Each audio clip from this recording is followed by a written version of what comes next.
What's up, guys? So today I have something very, very special for you. Instead of sitting down at the desk and doing a normal video, I'm actually going to give you a free module from our program, Closer Cartel. So something that a lot of people that have been messaging me asking for help with has been objection handling. And I looked on YouTube and there's really not a lot of good resources on how to properly handle objections. There's a lot of guru stuff, you have like Dan Locke and a few other people, and nothing that's actually tactical and is going to help you make like $30,000 a month in commissions. So I hope you guys enjoy this video. This is exactly what our Closer Cartel members receive in our course. And yeah, go ahead and roll the video.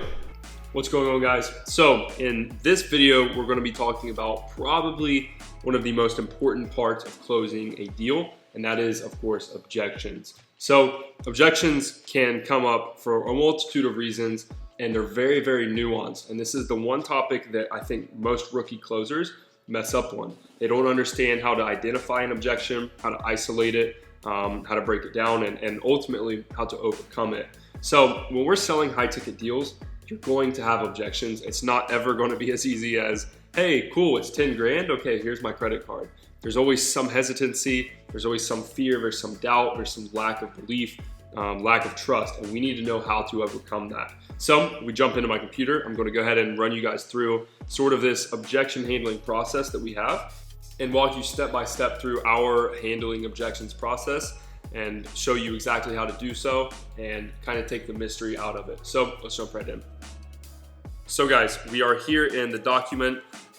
If you notice from the sales process video, I kept this here just so you understand like where we're at in the process.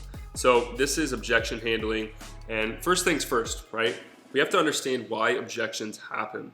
So ultimately, it comes down to a lack of trust or belief. Sometimes they don't actually have enough money, but I'll tell you guys straight up, most of the time, it's not a money issue unless the math literally doesn't work out, because credit and financing is a thing.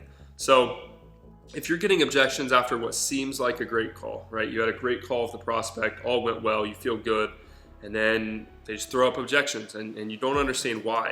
It comes down to one of two things, right? They either lack belief in themselves or you and your offer. So this can be prevented before it comes up, but the reality is we're always going to have objections. So the question is, how do we handle them and how do we close a deal when prospects object or show resistance to moving forward? So this is how. Guys, to understand how to overcome an objection, you first have to understand why objections are a thing, the psychology behind it, because it's not some mystery, it's an actual science that we can break down. If you understand people and you understand human psychology, you can get to the bottom of where objections come from and therefore reverse them and solve them. So the psychology behind objections, guys, simply put, people don't believe in their ability to make things happen or in your ability to help them achieve a certain result. So this is the reason they're on a call in the first place. People want solutions to problems. That's why buying is a thing. That's why selling is a thing.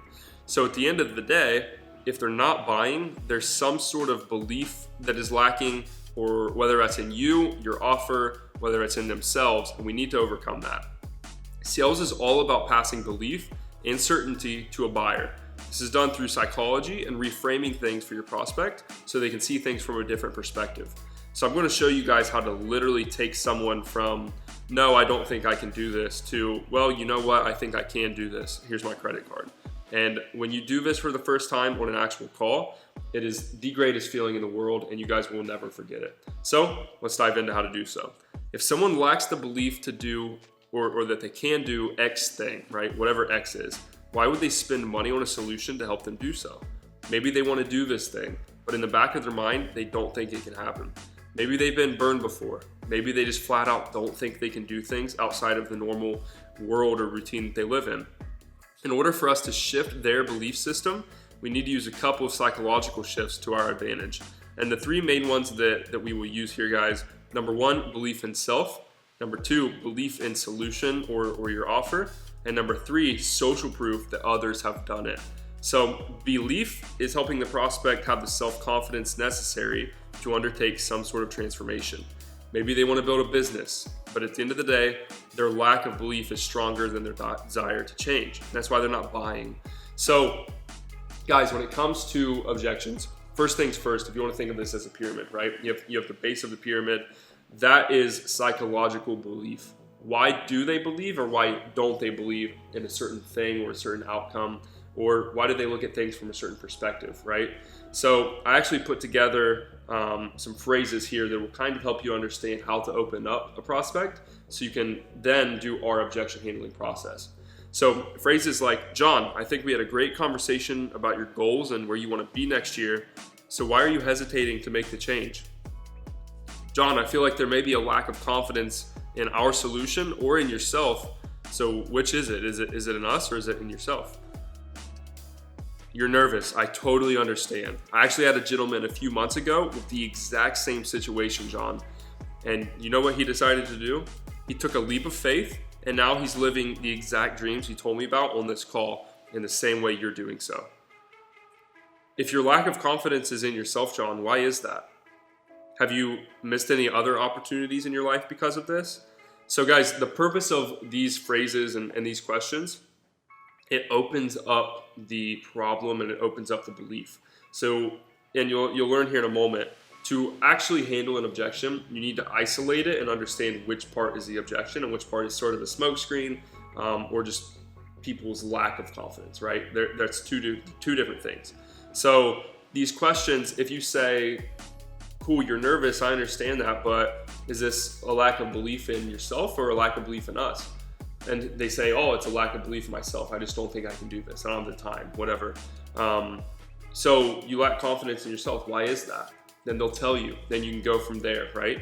Or you can bring up some sort of, I love this phrase here. If they tell you it's a belief problem in themselves, John, have you missed any other opportunities in your life because of this? Or have you missed out on anything else because of that lack of belief? And this is going to, in a polite way, this is going to get them to realize, holy crap, I've been shooting myself in the foot this whole time. I need to be confident. I need to take risks and I need to do this. And they just walk right into a close.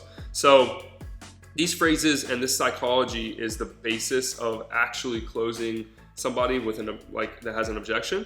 So now I'm going to get you guys into our process, similar to the sales process, of step by step how to handle an objection. So handling objections is a process. We're going to cover each step. Now that you understand the root of all objections, which are trust and belief, we can start tearing them apart in order to help our prospects see things from a different perspective. Guys, perspective is everything in life. You have a different perspective than I do. I have a different perspective than you do. But if we want to have a common purpose or both do something, where I want to sell you something, I need you to see things from my point of view. And in order for me to make that to happen, we have to follow a certain process. So our process is number 1, isolate, 2, confirm, 3, understand and empathize, 4, reframe, and 5, send it back to the prospect. So here's a really good example of this. So we have John and myself, we're having a conversation. John says, 10K is a lot of money. I can afford it. I just don't know if I can do this. I totally understand that, John. So what you're saying is you don't believe you can do this. Like how come? Why don't you believe that? I'm just really busy. I don't know if I have the time required to build something like this. Plus I have a wife and kids to take care of. Tell me about it, John. I totally agree. I've been there as well. Can I ask you a question? Do you mind? Sure. Cool. So John, you told me earlier that this was obviously really important to you, right? And building a business would allow you to have more time with your family, correct? Yeah, that's correct. So if this is important to you, John, do you think you would be able to squeeze in some time to make it work? I mean, obviously your family's important and you make time from your day job to spend time with them. Do you think you could do the same thing and maybe allocate just a little bit of time towards this so that you can get where you want to be? Yeah, I guess I could. So guys, this is a super loose example. And honestly, this is a pretty easy one. But I just want to show you the different steps, right? So isolate and confirm. So the example here is, so you're saying X is the problem and not Y. That's isolating and confirming which one is the objection. Because if you look at the beginning of this conversation, he says, I'm really busy, right? I don't know if I have the time, plus I have a wife and kids to take care of. So it's all basically the same objection. It's a time thing. But by isolating and saying, so you're saying it's this, not that, this is a good principle to use to isolate objections. So now that I know, cool, it's time. Understand and empathize. I feel you, John. I totally understand, John. I've been there as well. That's understanding, that's empathizing. Number 3 in this case is reframing, which is, John, if this is important to you, or it's as important as you said it is, do you think you would be able to squeeze in some time to make this work? So this is what we talk about in the sales process of collecting ammo, all the way through a sales process and in a call. So when you get to objections, John told me this is super important. He told me he wants to take care of his family, he wants to build a business, he wants to quit his 9-to-5, and in order to take care of his family, he has to do that. So obviously it's a big priority. So if he gives me the objection of, oh, I'm too busy, I don't have time. Really? Really, John? You just told me that this is extremely important for you, and honestly, you need to do this. Remind your prospects of that, guys. That's a big part of objection handling, is just reminding them, hey, you just told me this. Don't let this fear of spending money, or don't let this fear of your lack of self-belief keep you from doing something. So guys, this is exactly how we handle objections. I've handled, and I'll put some actual calls in here, I've handled objections for $100,000 deals before, following this exact same process. You isolate it, you confirm it, you absorb it, you reframe it, you give it back to the prospect. Whether that's price, whether that's time, whether that's I need to speak to my partner, whatever. This is the sales process that we use to handle these objections. So I'm going to throw in a couple more at the end of this document, as far as like time, money, the most common, I need to speak with my partner, how to handle those. And this is something we'll talk about a lot in live training as well. But I think this guide will give you guys a really good blueprint to learn handling objections. So I hope this helped, and see you guys on the next module.